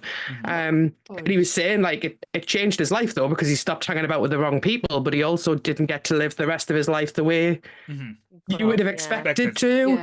And like I said to Coxie, I was like, it makes you ask, like, if you were still his mate, would you have been in that tree? Would you have fell? Like, could that have been you? Like those questions are so hard to ask, and it literally takes a choice. It takes one choice in your life to go down that path, which is why I think films like this are so loved today still, because they make us look back and they make us reflect on. We should be asking questions. We shouldn't just be watching a film like this at face value and saying, okay, he's the nerd, he's the bully, she's the princess. It's like, actually, no, who are these people? What led to this point, and why? And I think that was something John Hughes was really good at, was giving a voice to the kind of the underdog or the undervalued. Because even the nerd was a bit of a frigging bully, to be honest. I mean, when he says he took shock because it was easy, and he was kind of like downgrading. Because I was thinking about, I was just like, do you know what? I went to university, I got a degree, I trained to be a teacher, and I could tell you all about, the socio-economic elements in Bleak House, and flipping McCarthyism and communism depicted in The Crucible, what I mean? But can I build a brick wall? Fuck, can I? And that's what's important. We need more brick walls. We need, you know what I mean? And it's like he's taking the piss. Like, oh, well, I took that because I thought it'd be easy. And it's just like, you are downgrading the fact that, kind of practical skills. Not any fucker can do it. It's really fucking difficult. So in his own little way, he was being a little fucking dickhead. Because he was just like, I took shop because it was easy. And it's just like, well, it's not. But isn't that you think he can do it, Bender, and you think he's thick. It's just, so that kind of, when I was watching like quite recently again, I was just like, God, that they've all got that potential of like, being judgmental, being a bully, being a dickhead, arsehole. you know what I mean? Yeah. So I kind of liked the fact that he wasn't just like, oh, I'm a nerd. He had that little bit of a streak of like, I think I'm better than you. Like, you know what I mean? I was thinking today, because like Big Bang Theory was on, and I was like, oh, I'm glad he wasn't like a magical super nerd, like that you would get in movies. Like, he wasn't like fair enough, he knew where the fire exits were, but he wasn't like doing like calculations off the top of his head like people would normally write those things, like a person who can't really exist. But I did like how he was kind of just a bit of a fuck up who studied a lot, like, and like you were saying, Kelly, like it was his decision to give shop a try because he thought it was going to be an easy ride, and like that was like, that was his choice, and he fucked it up. And it's like, maybe that's the first like academic choice he's ever made for himself, and it went wrong. But yeah, I did like how he wasn't just like, a Sheldon, like, like, or a Dexter's Lab type of character. Yeah, stupid like a genius. child prodigy. Yeah. But because like normally in movies like these, the characters wouldn't get fleshed out as much, because at the start you could have pinned it, like, say, like Andrew was boring, dull as dishwater. Molly Wingwald's character is up on arse. Like, say, Alison is just completely nuts. Brian is sweet but annoying in his own way, and Judd Nelson is just a dick. So you get that impression on the starting to take you on the journey. So the certain parts you start liking one character, but then you don't spend too much liking that character. They'll do a twist and think, I don't like this character now because of this action, and then you nonplus about Andrew at the start, but then you realize he's got the most character and like. You feel more warmth to him, and you think he's got a lot more to him and stuff, a lot more like heart and everything, and that's where I think this movie is better than anything that came after or anything that's tried to do the same, is because they realized it wasn't just like say staying to these stereotypical like formats. It's basically shown the journey that they've gone, and in the 8 hours how long that journey's like went through, and I think that's where the magic of this movie things. And one of the funniest things I wrote down in my notes today, and Kelly will laugh her tits off, because when during the stoner scene and they're all dancing, Alison was doing the Kelly dance, like that was like everything that she'd done. Kelly has done this in the bar with us, going back, like from even going on the floor. Stevie Nicks. She was Stevie Nicks in that moment. I'm Stevie. Fucking Nicks. But yeah, I thought I'd like end that little like say monologue thing with a little funny snippet there. But yes, I love Ali Sheedy, and that this needs to like be. I think this is a good segue for the next bit. The makeover. She's all that. The fucking I think that's my most hated part of the film. I hate it. There's so much. There's a part where. There's a part between Emilio Estevez and Ali Sheedy where they're like talking, and she becomes so emotional and like her face. And I looked at it like when I was watching it last night. The night before. I was just like, that is the most beautiful person. Like she was full of emotion. She's got no makeup on. She's just genuinely gorgeous, stunning. Yeah. And then. Fucking hell, Molly Ringwald comes out with a fucking purse of fucking makeup. Doesn't even touch her eyes. What the fuck did they do to her? They use as well, like they use the eyebrow brush that Bender brushed his teeth with as well, which is like, what are you doing? It's when she's putting eyeliner on her. I'm like, dude, you're not even touching her fucking eyes. Like, there's nothing going on there. You're making no change whatsoever. All you've done is pushed her hair off her face. You know what they were doing though? They were starting every single movie cliche that happened after that. Like, say, they even made a fucking whole movie based on that one scene, and she's all that. Yeah. It happens in so many films now, like to the point where not another teen movie, right? Brilliant. Literally, the whole point of that film is takes to the take glasses the piss off, out of that. lets her hair down. She's beautiful. Oh, she's a totally different person. But like, there's a scene, the scene where she comes out of the room and she's like got her hair out of her face and stuff, and he says, "Oh, I can see your face," and it's like, what was wrong with her face before that? Like, you didn't like her because she had the fringe? I don't get it. I really despise this part because I think it actually kind of takes away a lot of what they built up, because you saw a connection between Andy and Alison, you know what I mean? And you saw a spark between, you know, the nut job and the athlete. And it wasn't needed. She didn't need a fucking makeover. So I'm going to argue with you a little bit, Kelly, there. Oh, God, go for it. I don't think there was any chemistry or any spark between them. I thought the friendships were there. I didn't get the sexual tension or the spark. I know they did the whole I hate you with like the princess and Bender and Andy and that. It kind of just like felt like they forced that on it. And I know like say, with kids and stuff, you kind of like the person who you spend the most time with, or like kind of that, because you don't know how you're feeling and you don't know how to take your emotions and you don't know how you take your hormones. It's like, shit, I'm 15, I'm horny, I must fancy this person.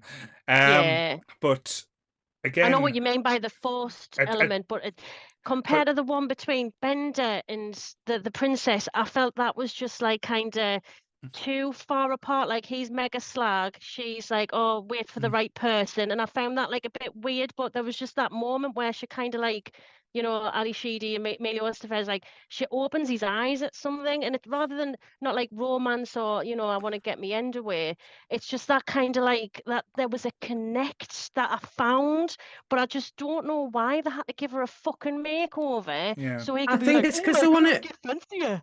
Everyone has to go through a change, right? The whole point is that like they have that big heart to heart in the circle. They all reveal their secret and their reason, and then after that, they all go through a fundamental change of some sort. So like, the princess realizes that she doesn't need to be so like sort of Perfect. judgmental and stuck up in her judgment, her perfection. Yeah, and then that's why she agrees that. Then Bender decides that he doesn't need to be as hard as he can be kind. He can show kindness.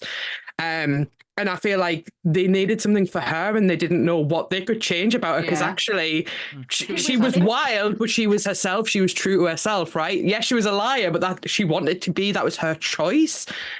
So all they could change was how she looked. And it's the one aspect of the film I disagree with. I don't think it is Grease. It's literally Grease. Like it's change who you are fundamentally in looks to please the guy. And I just The I male disagree gaze, with that. yeah. Yeah. Oh. Yeah. Because I would have bought them more. I would have bought it more if they went away as friends. Because I bought the friendship, that bonding and friendship, like say That kiss at the end. Yeah. Oh. Like- Awkward as fuck. Yeah, well, like, It was all in front of the Dad. parents. as Literally well. in front of the dad as well. I know it's like an awkward hand job. Parents.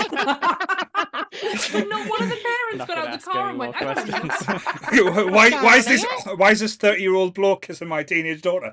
What's going on here? But she did walk away with his hoodie. She Yeah. did have his hoodie on him, so it kind of It's made the us last think. time you'll ever see that. Yeah, because they're Yeah, talking it's to each gone other come now. Monday. Yeah, that's- You probably didn't know she had it. I actually took some notes, you know.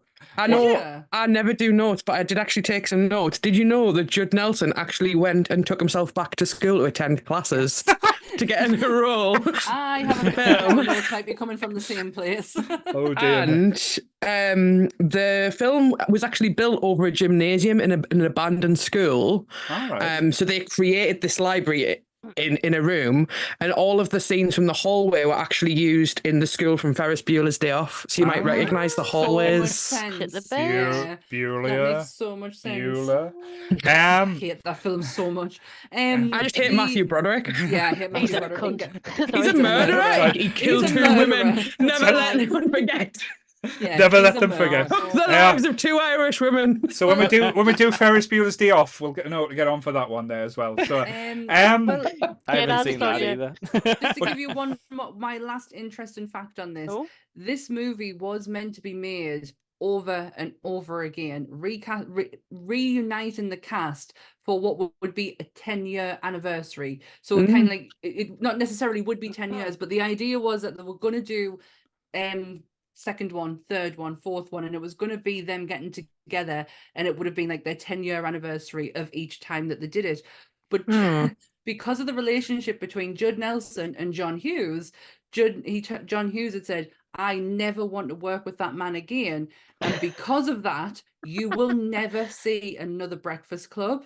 Oh, yeah. And he also had a huge falling out with Molly Ringwald because she wanted to move away from, like, he built her whole career, Yeah. and she wanted to move away from the teen side of things and move into more serious. She actually, as my husband got for me today, she moved to France, and her main filmography comes from all the French films that she did. Until she comes back to America to do another teen movie, get the fuck in. Yeah, nice. But What a film. that was the world's punishment for Judd Nelson being a dick. You will never get Okay. another Breakfast Club. Well, probably will get a I'm quite remake. happy. Like I say, I'm not- everything gets remake these days.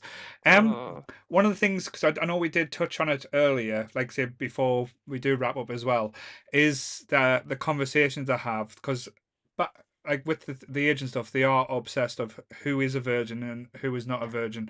I And know what's coming. but no, it's always quite Oh, interesting God. when they're. You're going to ask me if I'm a virgin, Paul? Well, I mean, Good. Kelly's got a big giveaway.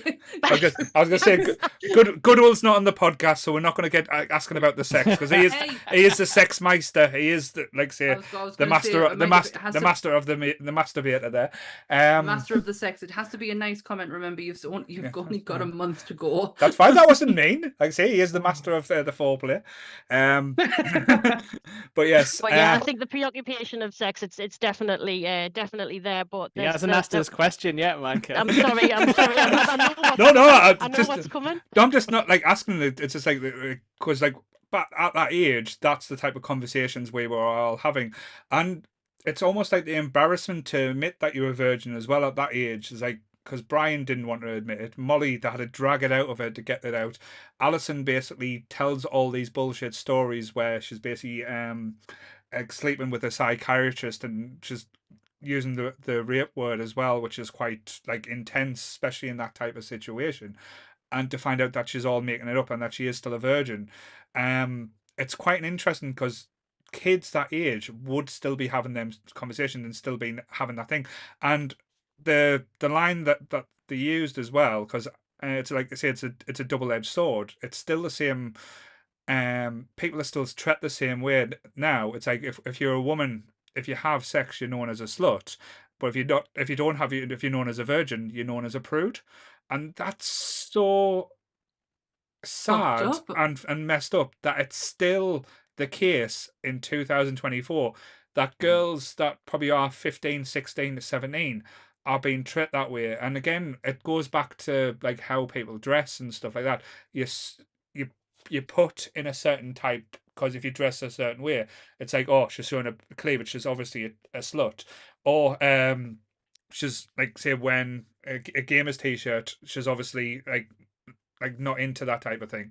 So and especially with like the influx of, like, say, with Twitch now, where a lot of the people who game on Twitch game in like bikinis or hot tubs to get views and stuff like that. So that viewpoint is still so relevant and so strong now that it's still quite sad, and I don't think that's ever going to go away. No. Do you know what? The no. scene you're talking about broke my fucking heart. Where they literally pull it out of her. You're either a prude, a slut, or a tease. And I feel like she's being targeted from all sides. And she's the most kind of, she's the popular girl. Popular girls, obviously, they're shagging around, blah, blah, blah. They've got that kind of like status, but she's the kind of the most innocent, I dare say, out the lot, where she sees this, like, almost like the importance of, well, not saving yourself for marriage or anything, but saving yourself for the right person, the right time. You don't need to do something to, fit in. That was her way of breaking the molds, as it were. But the way in which they drag it out of her, I was watching and I felt uncomfortable. Yeah. It felt she was being attacked, and she didn't even have the solidarity of a fellow, female. Yeah. But do you not think that's what made it real? Because that would happen at school. Like, say that. Like, let's be honest. That brutality. This is it's such an important point, because yes, it's still happening now, and it is going to continue happening, and it's why John Hughes is so fascinating to me, because he did make female protagonists, he did make female characters, and he asked important questions that we're still asking now. But at the same time, his films are still from the male gaze, and we're still looking at this through the lens of, what does a man want to learn from a woman? And it's always going to be from the viewpoint of sex and kind of purity. And we still see this in films and shows now, like in today's day. And we've got a lot further in terms of strong independent female characters and stuff. And listen back to the Buffy podcast for some more conversations around that topic. But yeah, you're both right, because it's uncomfortable, and it should be uncomfortable. We should be uncomfortable by those kinds of conversations, yet we are still allowing them to happen every day, and they're continuing to happen. Because I think at the time, some people would be watching that and not think she is being targeted. They would think that is okay, but it's kind of like looking at that and thinking, hey. It still happens today, but it's not okay. It's not okay. You know what I mean? And it's okay to not answer the question. Yeah. It's okay to say, you know what, none of your fucking business. Like, I'm very used to saying that in my life. None of your fucking business. Hey, we went fucking deep for us there. Fucking hell, we've taken the podcast up a level. This whole episode has been pretty deep. It's been such an interesting conversation and perspectives on it.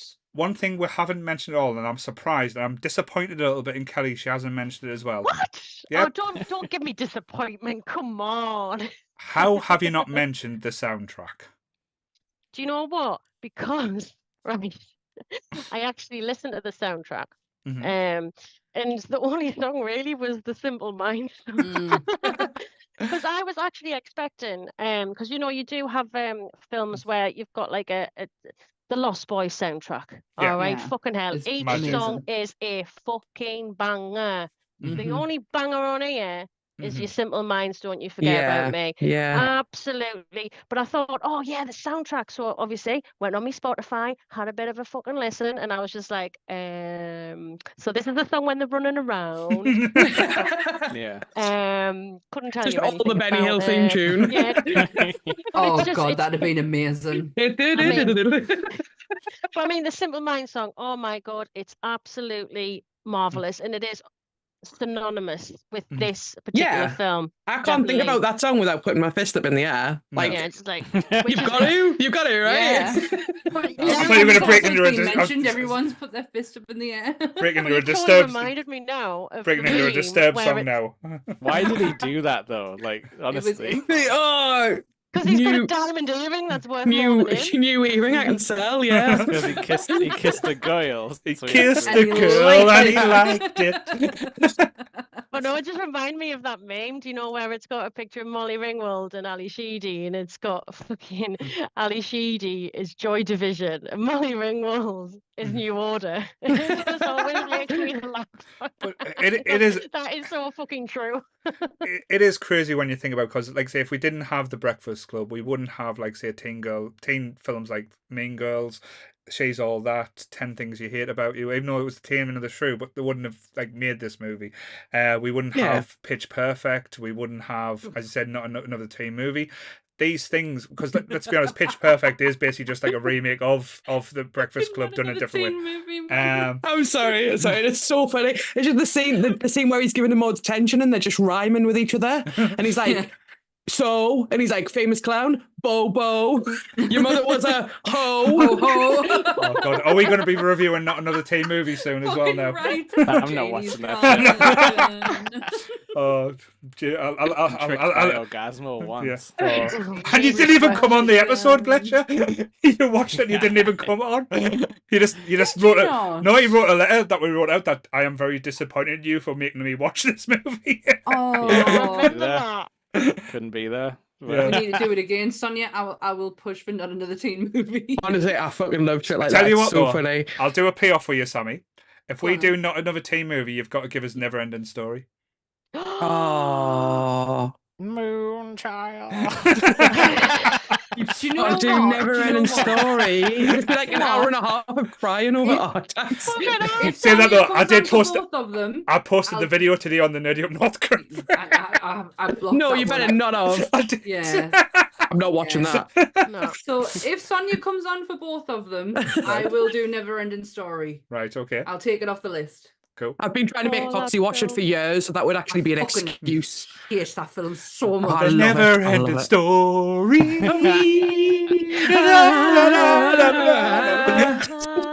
Oh God, what have I agreed to? So yes, Just for not another teen movie as well. Like it wasn't even a good one. I know you could Wait, have got I some, say that some lot. real Wait, work wait, in wait. there, Sammy. Wait, Lee's been getting great with the editing. Can he do Bender riding on what's the thing, Falco? Oh, with his arm in the with Adam's music, yeah, it's all coming together. The scene where like he makes the bullies jump in the trash can. We'll just Photoshop Chris in the trash can, the little trash monkey. Oh, hey. So anything else about the not the Never End Story, the Breakfast Club that God, we've no. missed off, or that you just want to I ride? haven't. No. The only thing I want to think, as Jake touched on, Kelly's broken. we've broken Kelly now. It's fine. Just talking about Falco too much. she just wants to look dragging herself. It's fine. the sadness get you wanted. What? The saddest ending. The sadness has taken over. Are you in the swamp now with Artex? I'm in the swamp with the horse. No. He died because he was Like depressed. Just all you have to do is think a happy thought. I don't have any. You've been riding me so hard for many years. Give them the carrot. You've been a terrible owner. Oh, Excuse me. we all have now. Jake has to come on the Never Ending Story episode because of that. Now, I liked that as a kid. I don't think I understood it as No. a kid, but I used to watch it. Yes. For the puppets. But yes, the only thing again, just to mention about the Breakfast Club, the ending, as you said, doesn't really quite make sense. Judd, I can't even get his name out. Judd Apatow's character is just walking off in the sunset with his new earring and with the music thing, and no one around. Is just pumps his fist in the air, which And is Brian writes the essay for every fucker. yeah, good. So it's like everyone reverts back to like, oh, you're the fucking nerd. You write the essay. So it just makes us think Monday. Now it's gonna fucking You change. know what's going to change though? He's going to do their homework. Yeah. Maybe. Yeah, he's You going to can make start a- charging money. Yeah, you can make some good money that way. Yeah. Yes. No, I read something Molly Ringwald said about that film, and she said that they were still showing it in schools today because the main goal was to encourage teenagers to talk and to feel like adults will listen. And I feel like, you know what, the end of the film is that yes, things are going to go back to the way they were on Monday, because at that point nothing had changed, but the point of the film is, why can't things change? Let's make that change. Let's let teenagers talk and tell us what sucks, what's good, what are you scared of, what do you want, like, and we will listen, and we should listen. Like, that's the point, right? Yeah, but I think that's not just with teenagers, but everyone. That's the thing. We don't talk as much as adults as anything as well. 100%. It's something I'm trying to embrace more. If you watched last night's episode, Jesus Christ, that was like a therapy session for a long of it. But yeah, but We yes, never shut up, man. no. I was going to say we talk more than most. I don't remember ever being quiet, but yeah, go on. And the damn kids on the TikToks, they never stop talking about themselves. But what I do always like to say, I am a very much of the philosophy now, and again, it might be like me very touchy feely. I am very much tell the people who are close to you, tell you what they mean to you, because you never know, telling someone that you care about them, that you love them, that might just save them that day. They might be having that bad of a day, and knowing someone cares, it could mean a difference to someone. And again, I am fully in the embrace of that, because I know that does help me. And I know, as cheesy it sounds, when Jake tells us he loves us, it makes my day. When Goodwill tells us he loves us, it makes my day. When Sammy tells us I'm beautiful, honestly, it brightens the day. Even though I can be a cantankerous old cunt at times. I love that word. Fucking Me meant that too. word. It's great. Word of the day. I do like to show everyone the support, and again, that's why when everyone does a stream, if I can't watch all of it, I'll always watch some of it. I'll always support, because what we are doing, it means a difference, and it makes a difference to a lot of people. So I am very proud of us, shall we say? Yes. I'm proud of you too. I'm proud of you too. 3 years of this, man. 3 fucking years. You've been stuck with this shit. We haven't get rid of section it. up with the compliments. Go on. And I will never get rid Say of something you. about me, quick. To be fair though, me and Sammy did have a conversation. Created 2 fucking episodes for you. Yeah, me and Sammy did say after the Army of Darkness episode that we at least want to get Joe and Sonia on at least once a month, even if on together or at some point, just because the conversations are amazing. We always laugh, and it's again So much fun. And tonight, and let's be honest, some of the topics we do, it can be hard to have a full conversation for over an hour and a half. This has flown over. This has been one of the easiest episodes I have done, and it's down to, as you said, Jake, Kelly, Sonia, and Sammy. You have, absolutely rocked it tonight. So give yourselves a pat on the back. So yes. Sonia, we go different. So Sonia gives herself a Sonia, fist. do It's it fine. But yes. So what have you got planned coming up then? Because I know tomorrow night we have an interesting one, so a very popular one, shall we say? Yes, tomorrow night on Monsters, it is a Ghostface. Oh, I can't wait. It's my favourite. My absolute favourite. Well, I hope you like the first one because that takes up nearly an hour. Yeah, So yeah. I love all of them, but the first one is like God tier. We were recording it and we realised like an hour in we still hadn't left the first film. And we're like, maybe We're still here. We've got another 5 to go. Maybe we should. Have you covered all of them? Like up to the new? All of them. Okay. All of them. I'm looking forward to it. Dan's rant on number 5 is pretty epic. Nice. And I get quite, you can tell my tiredness towards the end of this one because I get quite grumpy. So yes, tomorrow night is Ghostface, 7 o'clock on YouTube. Cool. Are you twitching tomorrow night, Jake? Yeah, I don't know what we're doing exactly because it's not like an episode week, but I've been getting Adam into the whole streaming thing and making him do it from his PC, so maybe I'll just kick my feet up on the desk. Oh, what a joy. Put my sunglasses on. That's why I like Paul coming on Monsters, because I'm like, I don't have to record. I don't have to. To be fair though, when I'm not on Monsters, all you have to do is click the record button and send us the video. Every time I have to ask Dan Hard before we work, Paul. record. But the thing is, every time we do it, I go, which one? And she'll go, to the computer. So the last thing that's said before I say my opening is Dan going, computer. It's every time. Since episode 1, always the same thing. So I think. But I've been playing like Elden Ring again, so I don't know, I might dip into that. So I need to get ready for that DLC. Holy shit, yeah. Holy shit, man. I've already booked time off. Bless her. I'm going to watch your stream then. Fuck playing it, just going to watch Sonia kick ass on it. It's one of those games where sometimes you do say fuck playing it, but then you'll find yourself drifting onto YouTube being like, what other builds are out there that I Yeah, what else can I do? Yes. Kelly, how's the book club coming along? Because I know you've been involved with that. Oh yes, we've been doing the readings. Our theme this month is Movies novels that have had films.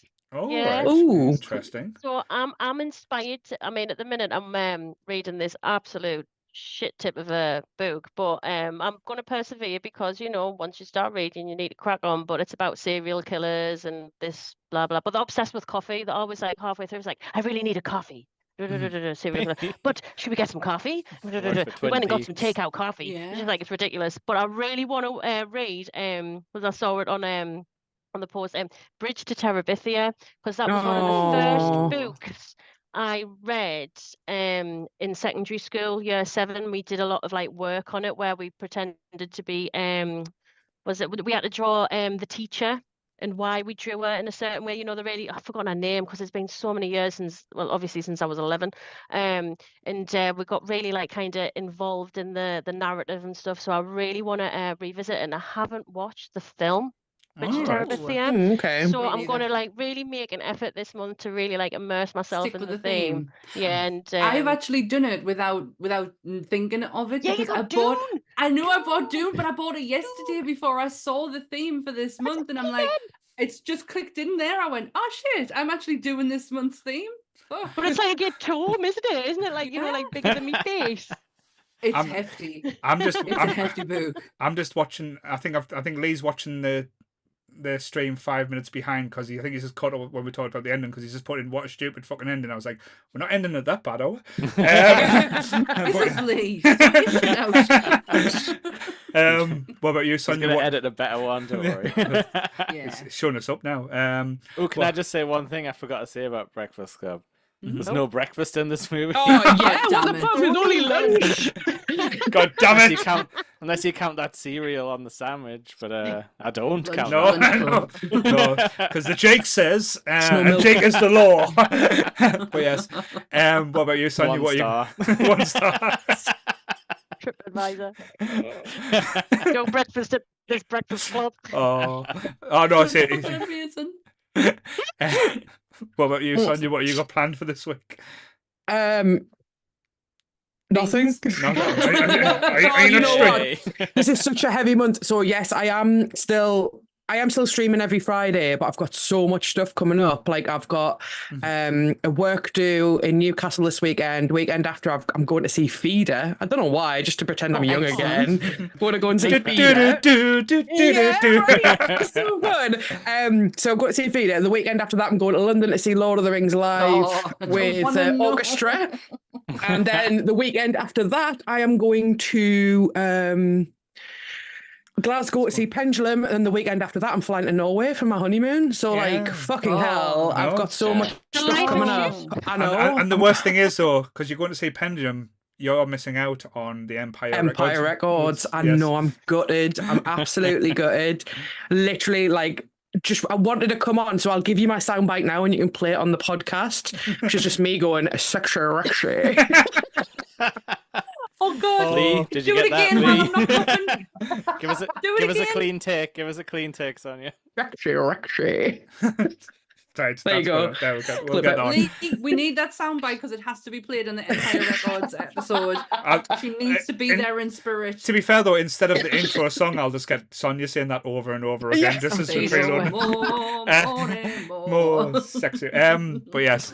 Then we've got a few things this week as well, because we've got Truckwill is making his return on Tuesday. The cousin of good. Yes, he's tall as he is. So Truckwill, the cousin of Goodwill. So see if he can keep that accent up for as long as Lee keeps up his penis. What? Sorry. I just heard penis. That's it. I'm shutting the Twitch channel down. Where's the big red button? Where's the deactivate button? Press it, Jake. Then Goodwill and Captain Goodwill and Science Off and Cyanoids are back on Friday for Trekking Up North. I don't know the episode they are talking because I've not caught up with that yet. So if Goodwill, you're in the chat, tell them that what they'll be watching. I think it's Star Trek Next Generation episode. I think you did mention it on last night's episode, I think. Yeah, but I was stressed out last night, so I can't remember what I said were. half of it. But on Sunday, we have got a mega episode next Sunday. Have we? Yes. We have to watch 3 Oh movies. yeah, we this do. week. Oh God, yeah. I So- forgot about that. So Or we can just remember 3 movies, which is what I'm going to do. Oh, Jake, that's going to be a difficult feat for me because my memory is shocking. So yes, we are doing the Blade trilogy next week. wait. So we're talking about Oh, Blade, cool. Blade 2, and Trinity. So yes, Blade Trinity, so good. so we will talk Oh, about it's Triple actually called H. Blade Trinity. Yeah, the third one is called. It's got Dracula as the main bad guy. Oh, Dracula. So, yes. Certainly does. Has that got Triple H in? It has got Oh, yeah. Triple H in. It's Oh, got fucking Ryan yes. Yeah. Reynolds. And Ryan and Dra- Reynolds. Yes. And Dracula's that guy from Prison Break. Yeah, with the one. Yes, he is the brother from Prison Break. Holy shit. Oh my God, he's one. married to Miley Cyrus's mom. Yes. Honestly, there like you before go. you close off, fun story. One time I had a full-on disagreement with Joe for about 45 minutes where he told me that I'd seen Blade Runner with him, and I told him I'd never watched Blade Runner with him. And then I eventually ended at 40 minutes in and said, unless you made Blade Runner 3. And he was like, Blade Runner 3? There's no Blade Runner 3. And he was like, Sonia, Rutger Hauer, Harrison Ford. And I was like, oh, I thought you were talking about Blade.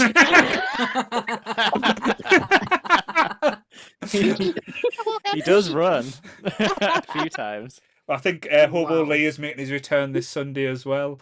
Oh, great. He will be joining us.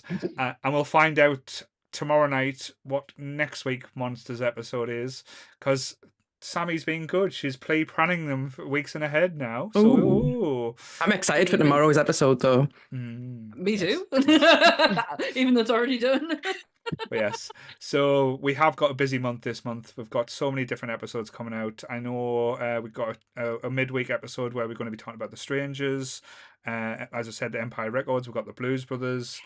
So many different interesting takes. I know Sammy's not a big Blues Brothers fan, so that's going to be an Excuse interesting. me? What? I thought you said you didn't like it. No, I just wanna. I fucking got dragged Wanda. up on that film. Oh. I have Scandal. signed pictures of the Blues Brothers in my other bedroom.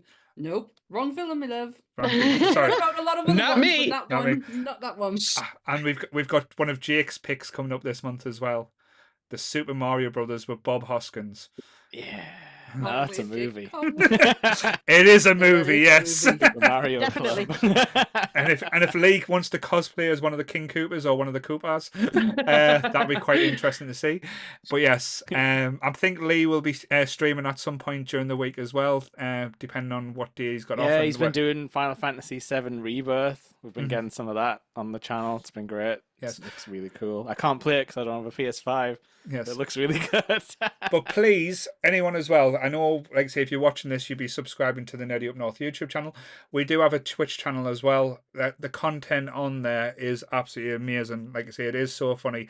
And you get music gigs. Like Adam played a full music set where he played the guitar. The only bad thing is he did keep his shirt on, so we are starting the hashtag campaign Adam shirt off, because we all need to see that. And Graham will pay you money for that as well. We will be going to Nerdfest in Bank Holiday Monday. Like I say, we will be appearing, well, not appearing, we'll be turning up, showing our faces, probably be live streaming a few videos from there, like we did at ChibiCon today. If you've seen any of them, you saw Lee's sex face. It was quite amusing. We are Chris lying on the floor. Yes, Chris died. Oh no. Died by the sex face. Died by the Must have sex been the face. chosen Live one. by the sex face, die by the sex face. But yes, and we are going to a Hurricane. Me, Jake, Sammy, and Lee are driving down. We haven't decided who's driving yet, because I do not want Lee to drive us in the fucking Duke. That I don't want to die. We are driving down to Manchester for a Hurricane there, so that'll be interesting. Then We're gonna hire the wacky racers car, the creepy coupe, and drive that. Oh, As long as we have Burger King for breakfast, I will be a happy bunny. but yes, Okay, we've gotcha. got so much planned, so many things, and so many lovely people. And as I said, keep on supporting us. Keep us growing. Like I said, I'm going to check the numbers now, see if it's grown since I last check. Because for some reason, If it hasn't, Paul's gonna fight you at Nerdfest. yeah, it's still at 44,000, two and a couple of hundred as well. So we are nearly getting near to 45,000 now. Where are you finding us, nerds? But we like you, thanks. Yes. Thank you. Yes, you're all part of the cult now. But yes, so same bat time, same bat channel. Stay nerdy, everyone. Bye. Bye.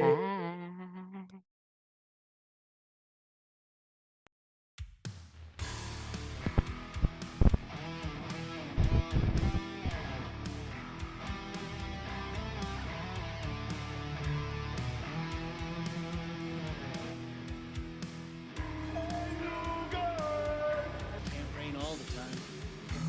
Maggots, Michael.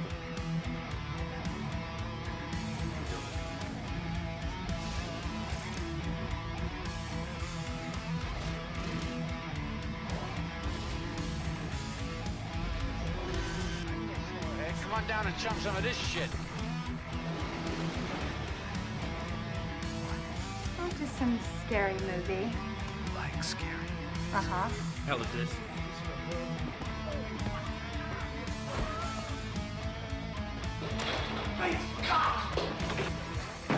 We came, we saw, we kicked its ass.